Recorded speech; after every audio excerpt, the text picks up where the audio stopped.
Hello listeners, Jordan here. I just want to let you know that you can listen to Nighttime early and ad-free on Amazon Music. Include it with Prime.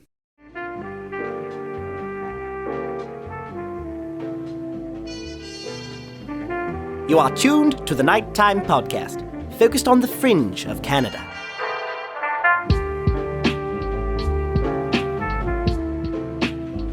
Hello listeners. I'm here today to expand on a story that was featured in the most recent episode in my Keep Canada Weird series.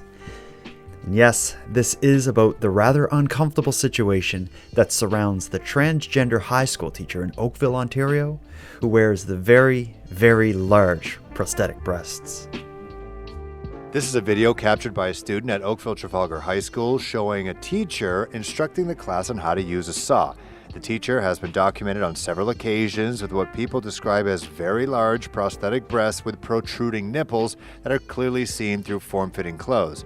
The teacher's appearance has been the subject of reports from the New York Post and network news in the States. Students tell CHCH that this is a constant topic in class. The entire school. Like every single class that I'm in, the teacher is like the topic. The thing is, in the dress code for HCSB, like it says you need to wear opaque clothing.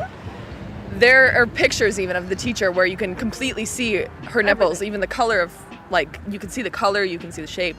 It's ridiculous. What started with viral online photos evolved into international news coverage, and now, like seemingly every hot topic that affects society, it has devolved into disorganized protesting in public gatherings. In short, Trafalgar High School has recently become the venue for protesters who are against all sorts of things, this particular teacher's form of gender expression included. Unfortunately, for interested nighttime listeners, we have a friend who was there and documented it all, and tonight she's going to tell us about it. We first heard from Toronto-based lawyer and guerrilla journalist Caryma S'ad during the past series covering Queen Romana's siege of the Peterborough Police Station. Well, Caryma also attended the protest outside the Oakville Trafalgar High School, and she graciously agreed to join us and tell us all about it. So let's get to it. Tonight, in this episode of Nighttime, we're going to be joined by Caryma S'ad, and our topic is the Oakville Trafalgar High School protest and the teacher whose very large breasts are at the heart of it.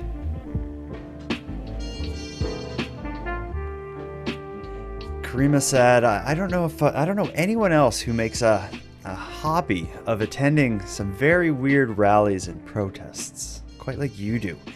Before we get into this particular protest, other than this, what have you been up to lately? You've been on the show last talking about Queen Romana's attack on the Peterborough Police Station, but I'm sure the last 4 or 5 weeks of your life have also been interesting.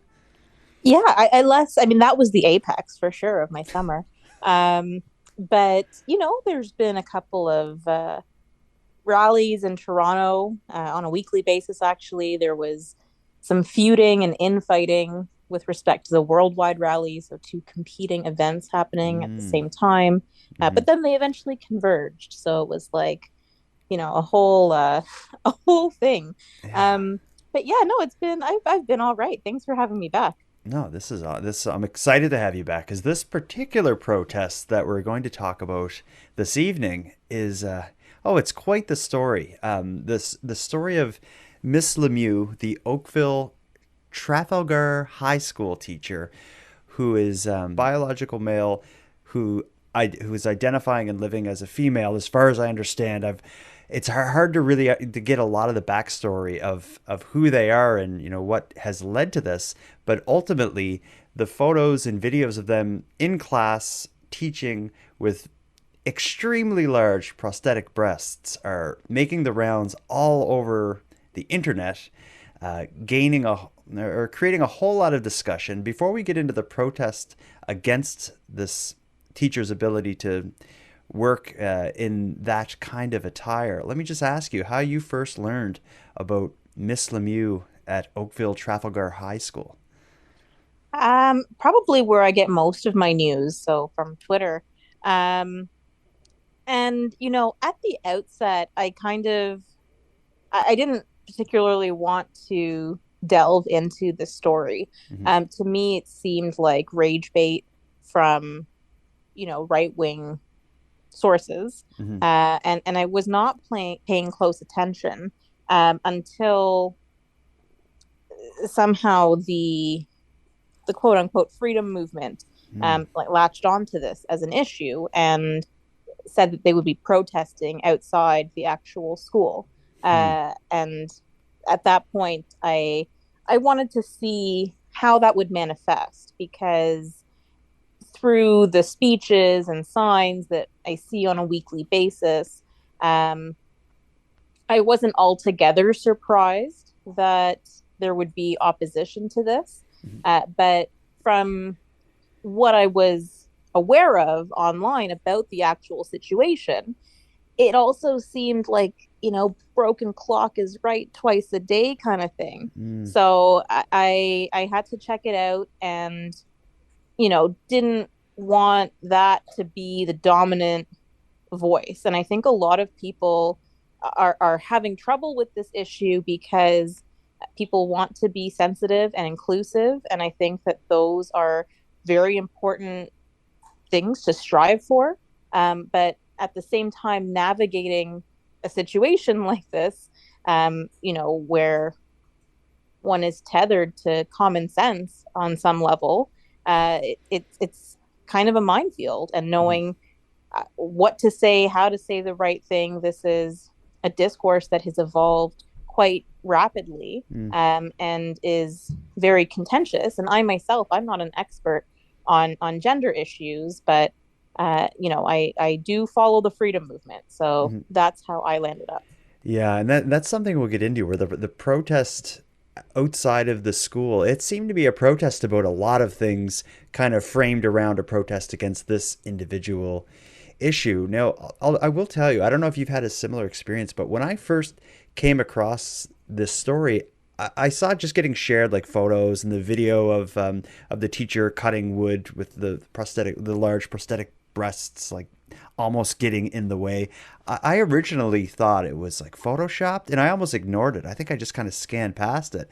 But then as the image kept popping up, I was like, what is going on with this? And then when I dug deeper and realized what was going on, it is quite shocking to visually to see this image of someone teaching a class with, again, not to understate it, but extremely large prosthetic breasts.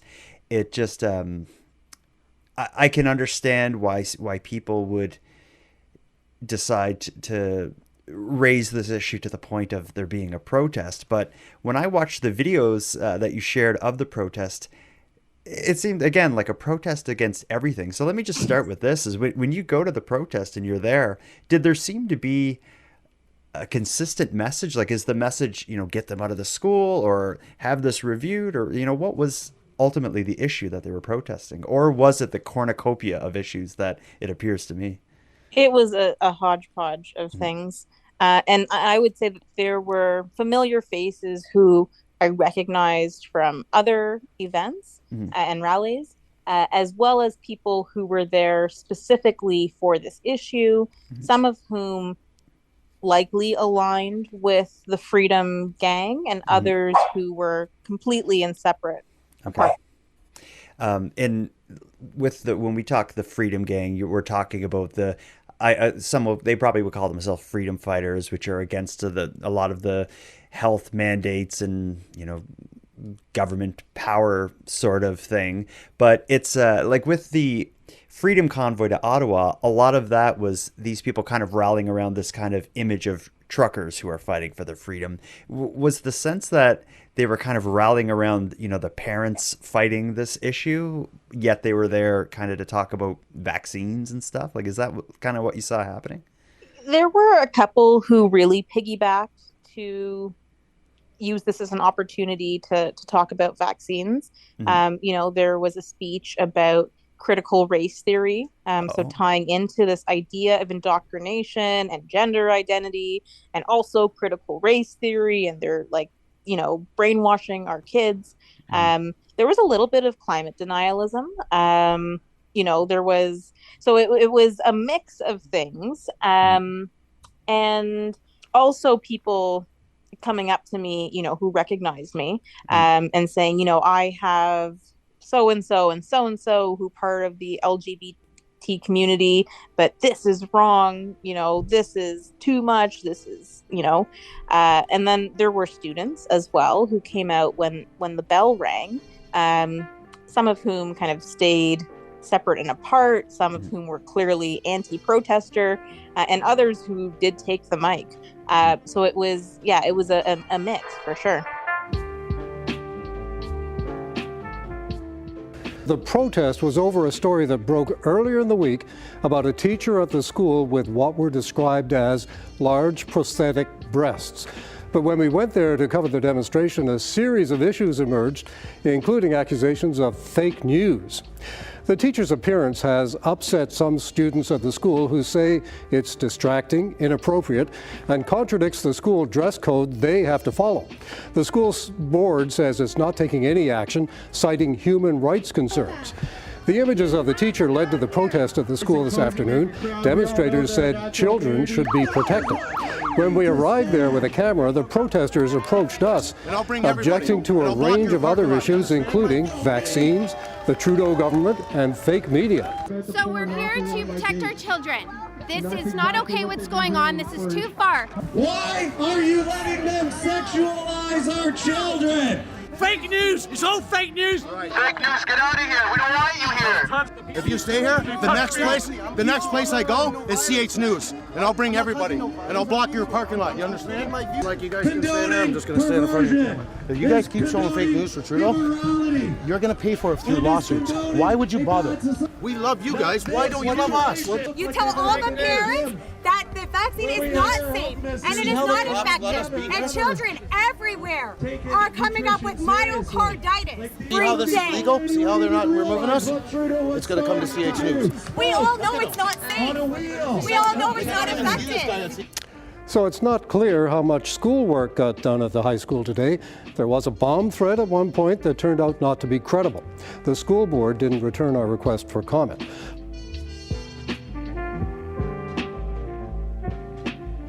Let's talk through a bit of the actual protest. We had a massive hurricane in Nova Scotia that started Friday, so my entire day on Friday was preparing for that. So I missed a lot of this going down online in real time. How did you learn there was going to be a protest, and what compelled you to go? There was a flyer circulating. I'm trying to think where I first saw it. It might have been on Instagram, actually. So I became aware of it through a flyer. And I'm not too far from Oakville. Okay. So what can I say? I was compelled to follow these guys. I don't know that I have a good answer for that. you just I think you're like me. You're just like a weird and wild time, maybe. Yeah, you never know what you're gonna get, right? Mm-hmm. And I just like being there to sort of provide eyes on the ground. Because, for example, there was one protester who showed up with a slur on his sign and, was very transparently bigoted. And he actually got chased away by the majority of protesters. So that's the kind of thing that I like to be there to see, because it's very easy to paint this as a monolithic, entirely problematic group. But there are shades within, right? So I like being there to watch and see. So if you could start moving away from here, because you're causing the scene. If you want to go over there where you can have your own side. Look at, I went across the street. I moved away from that's fine. So I'm just asking you to get out of this way. Yeah. Did I not? Yeah. So let's just go this way so we can get out of here. They believe they've been hijacked by the trans agenda to push pedophilia and to sexualize our children. Why are you letting them sexualize our children? Why can't our kids just be kids? Where's the media here? Why are the media here? There's the people talking. This guy's an provocateur. Don't touch him. Do not touch him. You're going to get arrested in 2 seconds, man, with that sign, because you're causing a disturbance. You're about to get arrested for causing a disturbance in a riot. Live in a different country. Okay. How much are you paying? Get lost. We don't want you here. You're not welcome. Stop cuffing me. You're not okay, welcome. shove me again, and that's it. You're not okay? welcome here. Go. Yeah, what are you gonna do to me? When you get to the scene of the protest, I know often your style is to show up as people are gathering. Was that the case here, or did you show up to a packed house already? Yeah, I was surprised actually that there were already there was a sizable group, probably 100 or so adults when I scooted up at around 2:20, 2:30 before the bell rang for the end of the day. And they had a speaker and they were kind of gathering around that, and there were signs. And the crowd grew when school let out. And buses were like school buses were cutting through. Like there were police who were there already on scene to prevent anyone from really entering the school grounds. So I didn't actually get to see the setup because they were there a little bit ahead of me. And then, it was fairly short-lived. At a certain point, it was majority students, probably by 3:30 or so. And that's when I took my leave. As far as the makeup of the protesters and like the people that were there that were involved in this, at least through what I see on like the media's reporting of it, it seemed to be positioned as like the parents of children in the school were leading the protest and were protesting on behalf of their children. In reality, when you were there, was that the sense, so that the people there were there as parents of children in the school, or could you get a sense of who was there? I think it was a relatively small fraction of people, who were parents of children in the school.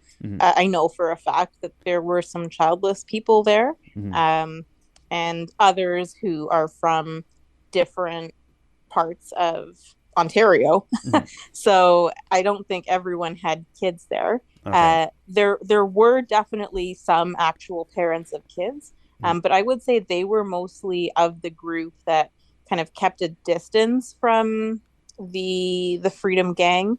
May have been some interspersed, but it was like some of them were in masks. Like they had their own reasons for being there. And it was, an event that I don't actually know fully who the organizer was, but definitely it was majority Freedom Gang. And as far as the mood there, was it tense? Was it a kind of party-like atmosphere? Like what was the scene like for someone who hadn't seen these videos? How would you describe this?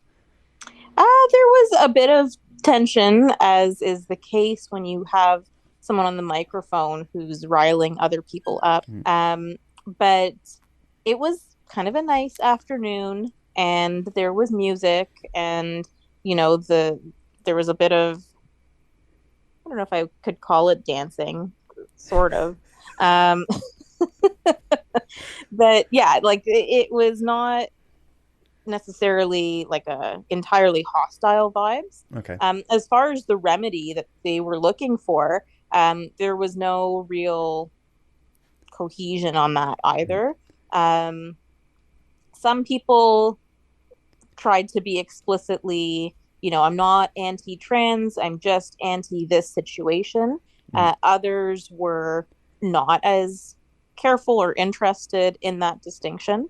Lots of allegations about grooming, pedophilia, and I see that in other freedom contexts, but it was very noticeable here. Yeah, in fact, I've watched quite a few of the speakers that were there protesting that way, and I've seen quite a bit of pretty obvious, like they're trying to normalize transitioning for our children and brainwash, that sort of thing. I've also, like you said, people there that weren't involved in the school. I saw people, my one thing I want to ask you about, and I don't know if this, like, where you heard a lot of the speeches or whatever when people were on the mic, but what's going around on the internet far and wide is this kind of, I don't know if I would call it theory or what, but a lot of people are speculating that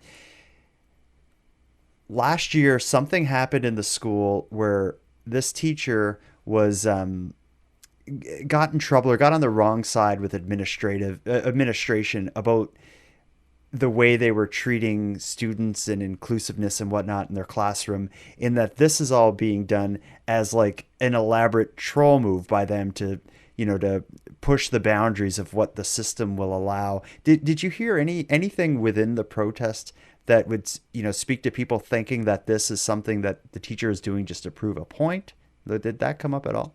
I've seen sort of the same images, and I think it might be from 4chan. Yeah. So I've seen some of that circulating online. I don't recall hearing anything like that at the protest itself. Mm-hmm. Admittedly, I was unsure about talking to kids, so I just didn't. Mm-hmm. I don't know if I would if I were to go again to kind of see or assess, but I'm really mindful of that dynamic, right? Mm-hmm. So I didn't actually ask, and I didn't overhear anything of that nature. Mm-hmm. I did overhear conversations from students about how they were uncomfortable being either in class or passing this teacher in the hallway. Some of that sounded quite exaggerated, and some of it sounded really genuine. And even what was exaggerated, there's no correct demeanor for expressing oneself about discomfort, right? But I'm assuming you did talk to a lot of people there. What kind of people were you speaking with, and what did they have to say? Like, do you have any interesting memories of people you spoke to while there? What stands out?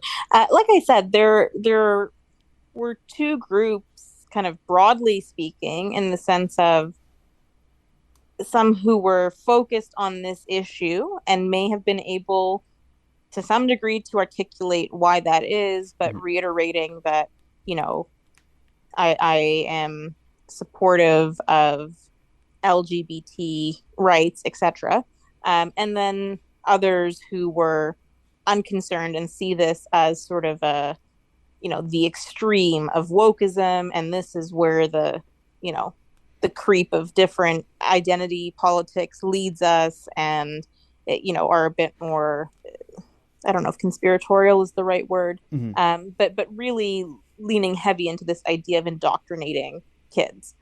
So yeah, I did speak to a bunch of people. I spoke to some parents as well, who did not have kids in this particular class, but felt that it was, it's a bad look for the school. It's inappropriate. They don't want to see this as a pattern. So that's why they were there.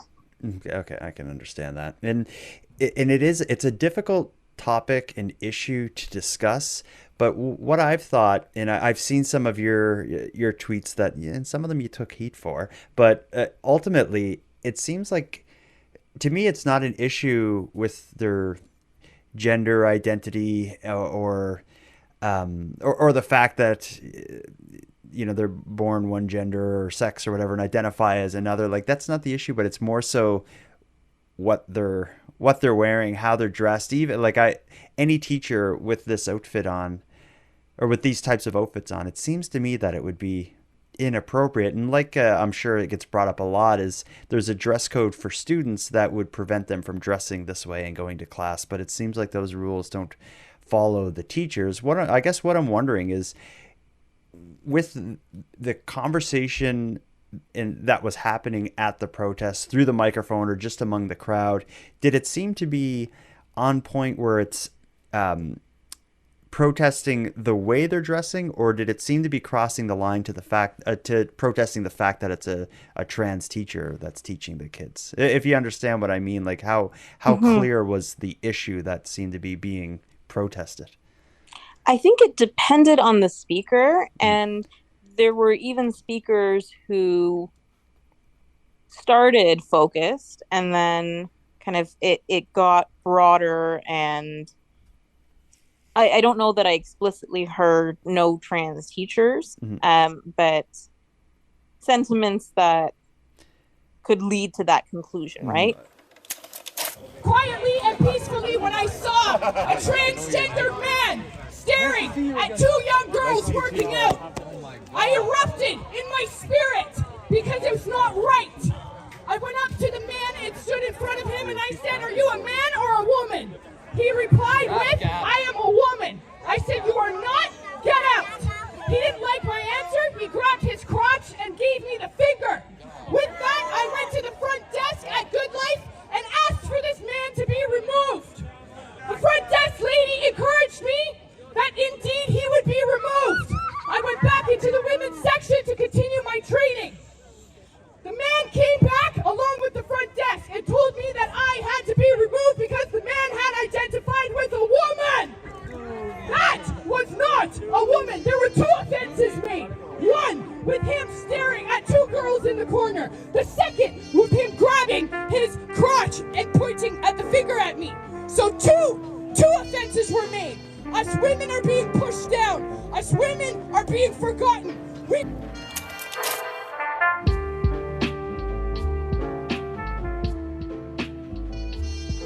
I just think like so much of it is of this issue is so over the top. Like the fact that the and I don't believe it's like implants. It's like a prosthetic thing that she's wearing. It's just so large and so. It's a bib. It looks like to be a bib, a fetish bib. Yeah, and that was your tweet. I referenced a tweet that got you in a bit of hot water. And I don't know if I would say it got you in hot water, but got some people saying "screw you, Caryma," that kind of thing. But that probably happens to you Story daily. of my life. Yeah, yeah, whatever. Exactly. Okay. One of the many tweets that made that happen on that particular day. But you summed it up by saying like something like it's this isn't about inclusivity. This is about a teacher wearing fetish wear to school. Like it was, I don't want to put words in your mouth, but it was something to that effect. And I mean, like one consideration is that a prosthetic is designed to replace something, mm-hmm. right? And you have breast prosthetics in all shapes and sizes, but you wouldn't find a medical device that looks like what this teacher is wearing. Yeah. You mm-hmm. simply wouldn't. So this is something else, and it should be considered and treated as such. And it's one thing to express yourself in whatever way when you're off the clock, but when you are at work, and particularly when that working environment is a school where you're meant to foster learning and a safe space, a space that's safe from harassment and discrimination, choices have to be made, and in a way that is professional. And professionalism, it can be wielded as a sword against marginalized people. We see that with, for example, hair regulations and how it can be discriminatory if you don't have it, like particularly for Black people. Banning certain hairstyles, for example, right?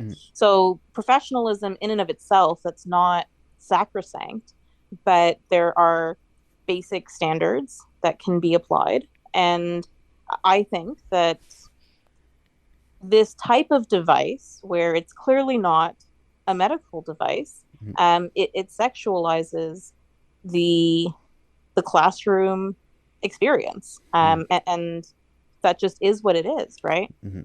But it's and we've kind of hinted to this, or I guess probably straight up mentioned it as we went here. It's such an uncomfortable topic. A school board is so ill-equipped to quickly confront a situation like this, which is probably why it's been going on this long. What do you think is going to be the end result of this? Will they be able to do anything without everybody looking bad at the end of this? I mean, it's tough because the response to date is a response. So, that's not going to change. I don't really see it as that complicated an issue if rules were applied evenly and equally and without a mind to the distraction of the gender identity aspect. And I say distraction not in a disparaging way, but because the actual, and this is assuming the photos and videos have not been doctored in some way, although I would imagine the school would say that if that was the case. But it regardless of who's wearing it, that would not be okay. So I there was a missed opportunity to deal with it swiftly as a matter of employer, employee, personnel, code of conduct, and now where does it go from here? It still needs to be dealt with. And I wouldn't want to be making these decisions, because I think one of the reasons that it needs to be done carefully and meticulously and well thought out is just you don't want to tackle a situation like this in this definitive way that will affect the school and society's ability to truly be inclusive to everybody. So I just wonder, like, I try to play a devil's advocate in thinking of how they can handle this and see it from both sides. And it's just I think it's one thing, like, if you can consider it an issue where it's a teacher, regardless of gender or sex or anything, a teacher wearing sexualized fetish wear, like, that's obviously not right and shouldn't be allowed. But how do you put that into some kind of policy that doesn't gray a situation where someone transitioning is wearing a prosthetic, and that I don't know, I don't want to say more reasonable, but that's just more like what you would expect or something. Or proportionate, something that you might actually find word. Right. Yeah. I don't want to oversimplify, but to me there are prostheses like that are medical devices, and you're not necessarily buying it from the doctor, but that's going to have a range of sizes, and the uppermost size, I suppose, is where we draw that line. And that's still going to be miles apart from what we're seeing in Oakville. Yeah. And so I'm completely ignorant with this, and you probably know a lot more about this than me. But if like, I get there's the idea of, like, like padded bras and stuff to give a woman more size or whatever. Where something like what this teacher is seen wearing, if the photos aren't doctored, where would you even get something like that? Like, how do you have any idea? I think you'd get it from a fetish store. Okay. That's kind of what I was getting at. I was wondering if that was the case, because I wouldn't know where else to start. Getting back to the protest. So you said after school gets out, there's an influx of people, because of course the buses and the kids and the parents are coming to pick people up. I think you told me you stuck around till around 5 o'clock. Am I getting that right? No, probably about 3:30 at the school. Yeah. And so tell me about you leaving, like, because I know you're not going to scooter out of there when there's still a lot of action. Like, what was going on at the point that you started to wrap it up? The adults started to leave, and I did not want to be the last one there. When you say the adults, was it just a bunch of, like, high school kids at this point? Yeah, like it was mostly high school kids by the time I left. And yeah, I'm using the term adult loosely. I definitely did not want to be the oldest person left there. Okay. Now, I know you run in these circles amongst, freedom fighters and all these kind of online circles. What has been the discourse since this protest? Like, what are you seeing online? What are people saying about this? And are people looking at it from both sides? Are you seeing people that are supportive of this teacher's ability or right to dress this way in a classroom, or does it seem to be all the other side? You'd think at least a few of the freedom aligned people would be supporting this individual's freedom of expression. I've not seen that at all. It's been roundly condemning what's happening in the school. The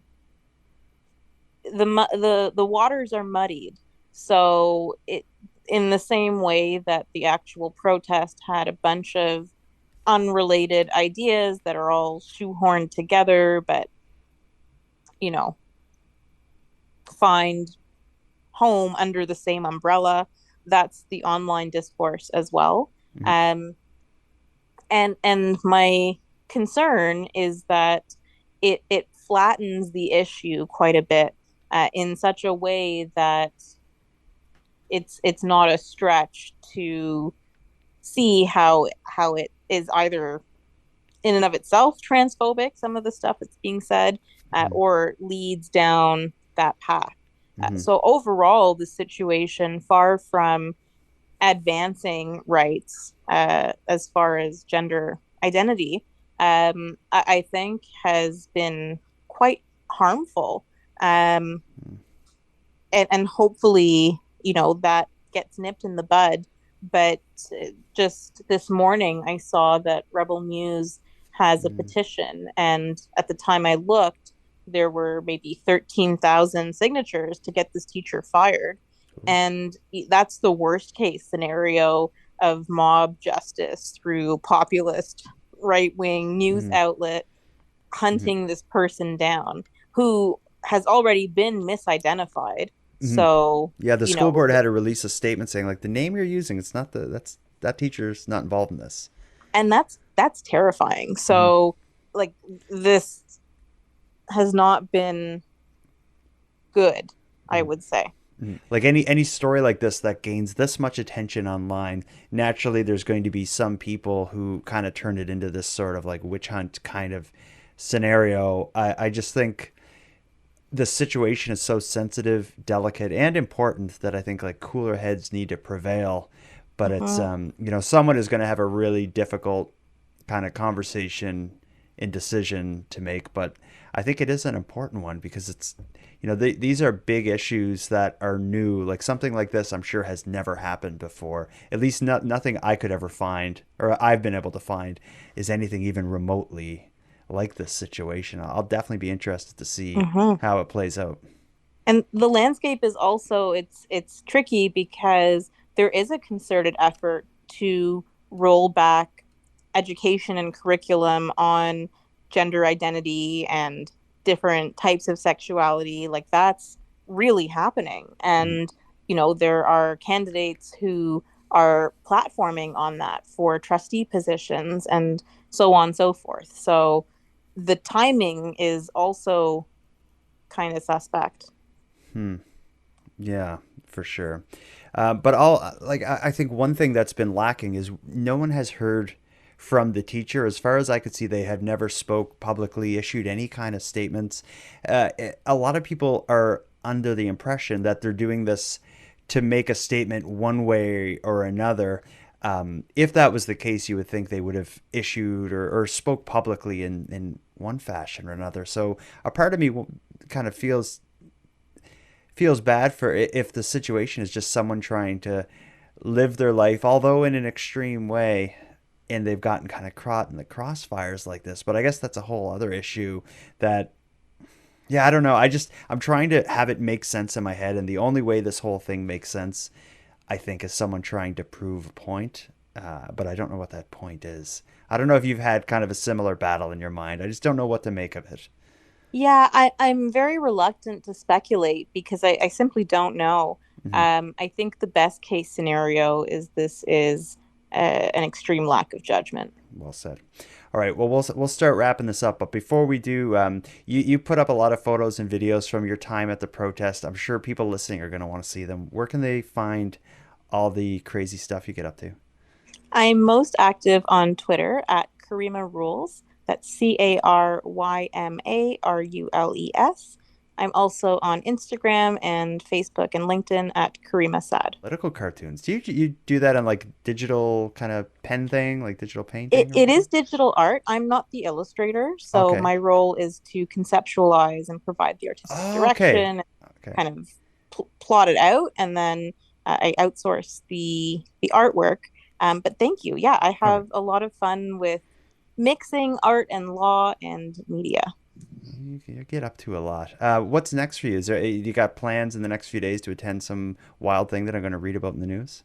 Well, they're going back to the school tomorrow morning. Are you going to be there? I don't know. I know they're going back to the school tomorrow, so we'll see if there's anything that comes of that. But municipal election has been on my radar, so I'm kind of following Toronto and Brampton and, a couple of other interesting things in Ontario, so and beyond, actually.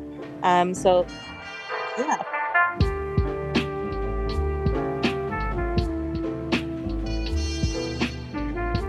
I want to thank you for joining Caryma and I for a discussion surrounding the Oakville Trafalgar High School protest. This story, as you can imagine, is difficult for a cis male to cover, but I think it's both interesting and important, and I think it certainly leaves us with a lot to ponder. I have no idea how this is going to end. I only hope it ends in a way that makes society better and more comfortable for everyone, regardless of gender, age, religion, or any other thing that seems to divide us. And with that, I'll wrap up this episode, but before we part, I'm going to give some thanks. First, a big thanks to Caryma for sharing an evening with me and with you, the listeners of Nighttime. A shout out to Monty Data, who contributes the music for this episode. But lastly, and most importantly, I have a heartfelt thanks to everyone who listens to Nighttime, as without your interest and your support, this show would be as pointless as it would be impossible. But with that said, keeping the show alive is and has always been an uphill battle. So if you want to help take a bit of weight off the show's back, make sure you're listening on the premium feed. And not only does the premium feed make the show possible, it'll give you more of each topic than you'll find here on the free feed, as I'm adding exclusive content regularly. So for about the price of a cup of coffee, help keep the show alive at patreon.com/nighttimepodcast. And on the topic of the premium feed, let me thank the newest subscribers, Debbie, Lorena, Keegan, and April. Thank you for your generous support. And for anyone else who'd like to support the show but can't do it with a premium feed subscription, you can give me a huge hand by simply sharing this episode on social media and letting like-minded friends know what we're doing here. If you have any story ideas, if you want to give feedback on the show, you can reach me at nighttimepodcast.com. I hope to hear from you. But until then, take care of each other, hug your loved ones tight, and let me know if you see anything weird. The Nighttime Podcast is written, hosted, and produced by Jordan Bonaparte. Just want to say I'm really proud of you guys for standing up what you believe in. We've been standing up for a lot of different things in our country. As you guys have seen around the world, they've plastered my face all over, and they made me look like a bad guy for standing up against freedom, standing up for what you guys believe in. And I want to make a bright future for my children and for you guys and for your children. So we've got to, practice our integrity and have, exactly what you guys are doing. Come out and standing up. And people are looking up to you guys, just like Rob said. You're going against the grain, but you are going to make a difference. The future is yours, and I appreciate all your hard work, guys. God bless you all. Freedom! If you ever want to start a roofer, you can call me.